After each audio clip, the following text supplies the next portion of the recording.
جب لوگ لاپتہ ہیں تو ہمیں تو نہیں پتا کہ وہ زندہ ہیں یا شہید ہو گئے ہیں.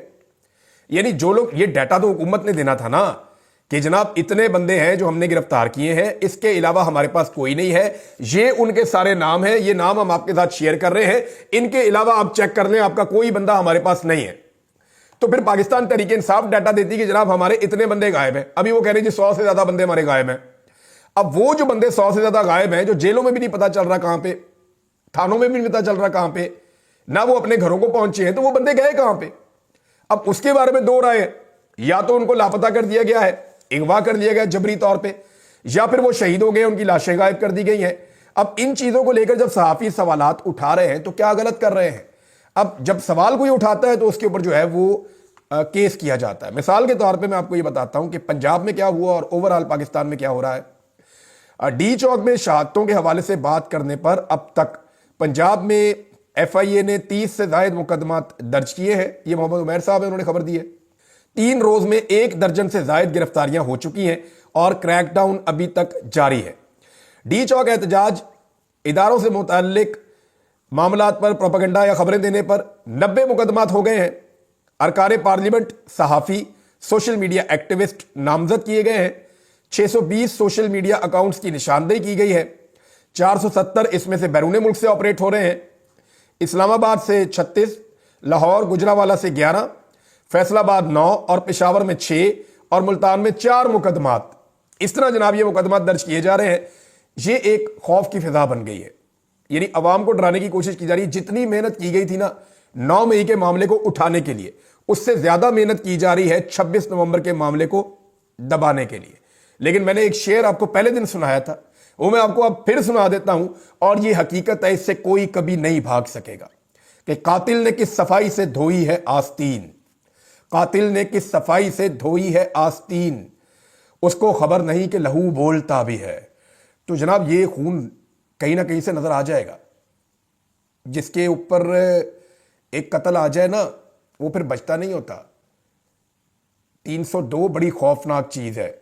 کوئی کسی بھی عہدے پہ بیٹھا ہو, کہیں پہ بھی بیٹھا ہو, یہ چیز پیچھا کرتی ہے. شاہد خاقان عباسی صاحب ہوں, مصطفیٰ نواز کھوکر صاحب ہوں, جماعت اسلامی کے لوگ ہوں, فضل الرحمان صاحب کی پارٹی کے لوگ ہوں, تحریک لبیک کے لوگ ہوں, اندرون سندھ کی پارٹیوں کے لوگ ہوں, بلوچستان کی پارٹیوں کے لوگ ہوں, آزاد کشمیر کے لوگ ہوں, گلگت بلتستان کے لوگ ہوں, پورے پاکستان کے لوگ یہ بار بار کہہ رہے ہیں, اور سب لوگ یہ کھل کر کہہ رہے ہیں کہ ڈی چوک میں گولی چلی ہے, ریئل بلٹس چلی ہیں, اور یہ گولیاں نہتے مظاہرین نے نہیں چلائی, یہ ریاست کی جانب سے چلی. شاہد خاقان عباسی نے کہا جی حکومت اس کے اوپر معافی مانگے. یہ ان کا بڑا اسٹریٹ فارورڈ اس پہ اسٹیٹمنٹ ہے. انہوں نے کہا حکومت کو پی ٹی آئی مظاہرین پر گولی چلانے کے جرم میں معافی مانگنی چاہیے. ملک کے لیے سب کو ایک ساتھ بیٹھنا پڑے گا. حکومت پاکستان کو تحریک انصاف کے مظاہرین پر گولی چلانے کے مبینہ جرم پر معافی مانگنی چاہیے. کمیشن بنا کر معاملے کی تحقیقات کر کے حقائق عوام کے سامنے لائے جائیں. مفتاح اسماعیل بھی تھے, شاہد خاقان عباسی بھی تھے. ان لوگوں نے بڑا کلیئرلی یہ کہا کہ, اور یہ کہہ رہے ہیں کہ گولی چلی ہے, یعنی ہر بندہ یہ مان رہا ہے کہ وہاں پہ گولی چلی ہے, حکومت نہیں مان رہی. اور جو لوگ یہ کہتے ہیں ان کے اوپر مقدمات درج ہوتے ہیں. اب پشتونوں کی گرفتاریوں کا سلسلہ ابھی بھی نہیں رک رہا. شاہد خاقان عباسی صاحب نے اب یہ بات کی ہے نا, ان کو بھی گرفتار کر لیں. فضل الرحمان نے یہ بات کی, ان کو بھی گرفتار کر لیں. جماعت اسلامی نے یہ بات کی, ان کو بھی گرفتار کر لیں. جو بندہ یہ بات کرتا ہے اس کو گرفتار کر لیتے ہیں. تحریک انصاف کے اوپر اتنا شدید دباؤ ہے کہ آپ نے 12ویں کے بعد 13واں نام نہیں لینا, اور ان کے اوپر اتنا شدید دباؤ ہے کہ آپ نے اپنے لاپتہ افراد کا ذکر بھی نہیں کرنا. آپ کے لاپتہ افراد کا آپ نے تذکرہ بھی نہیں کرنا, کہیں پہ آپ نے ذکر نہیں کرنا کہ آپ کا کوئی بندہ لاپتہ ہے. اور جب وہ لاپتہ کی بات کرتے ہیں تو پھر اس کی یا تو ڈیڈ باڈی آئے گی یا وہ زندہ واپس آئے گا, دونوں میں سے ایک ہی آپشن ہے نا. اب جب تک وہ نہیں آ جاتا تو تحریک انصاف والوں کو کیا پتا, یا اس کے گھر والوں کو کیا پتا کہ ان کا پیارا جو ہے وہ زندہ بھی ہے یا نہیں ہے. ابھی میرے پاس کچھ اور لوگوں نے میسیجز کیے کہ جناب ہمارا یہ بندہ شہید ہو گیا, ہمارے بارے میں کسی نے آواز نہیں اٹھائی, بتایا نہیں ہے, تو لہٰذا یہ خبر جو ہے وہ دی جائے. اب اس کو دبانے کی جتنی کوشش کی جا رہی ہے معاملے کو, یہ عالمی سطح پہ اتنا زیادہ اٹھ رہا ہے. اور عمران خان صاحب کا اس پہ مطالبہ بڑا سخت ہے. وہ کہتے ہیں جی اس کے اوپر ایک جوڈیشل انکوائری کروائیں, سینئر ترین سپریم کورٹ کے جو ججز ہیں ان کا ایک جوڈیشل کمیشن بنایا جائے اور اس کے اوپر ایک انکوائری کروا دیں. یہ عمران خان صاحب کا مطالبہ ہے. اب عمران خان صاحب کا مطالبہ جو ہے وہ مانا نہیں جا رہا. دن رہ گئے پیچھے تھوڑے. 13 تاریخ کو عمران خان صاحب نے ایک پروگرام رکھا ہوا ہے پشاور میں, اور 14 سے وہ جو ہے ملک کی تحریک کا آغاز کر دیں گے. اور تحریک کیا ہے؟ سول نافرمانی. سول نافرمانی کے اوپر اس وقت یہ حکومت کے گلے پڑ گئی ہے اور حکومت کو ایک کے بعد ایک مصیبت کا سامنا کرنا پڑتا ہے. ایسا لگتا ہے کہ یہ حکومت بہت بری طرح دلدل میں پھنس گئی ہے. اتنی بری حکومت آج تک کبھی کسی کو نہیں ملی ہوگی. ویسے حکومت تو عوام نے نہیں دی, اسٹیبلشمنٹ نے یہ حکومت دی ہے موجودہ حکمرانوں کو, ورنہ یہ تو سارے اپنا الیکشن ہار گئے تھے. تو ان کو جو ہے نا تتے توے کے اوپر لا کر بٹھا دیا. یہ بیچارے کبھی اس کروٹ بیٹھتے ہیں, کبھی اس کروٹ بیٹھتے ہیں, تو گرم توے کے اوپر یہ بیٹھے ہوئے ہیں. نہ انہیں اقتدار اچھا لگ رہا ہے, نہ یہ اسے چھوڑ سکتے ہیں. حالات ان کے لیے بہت مشکل ہو گئے ہیں.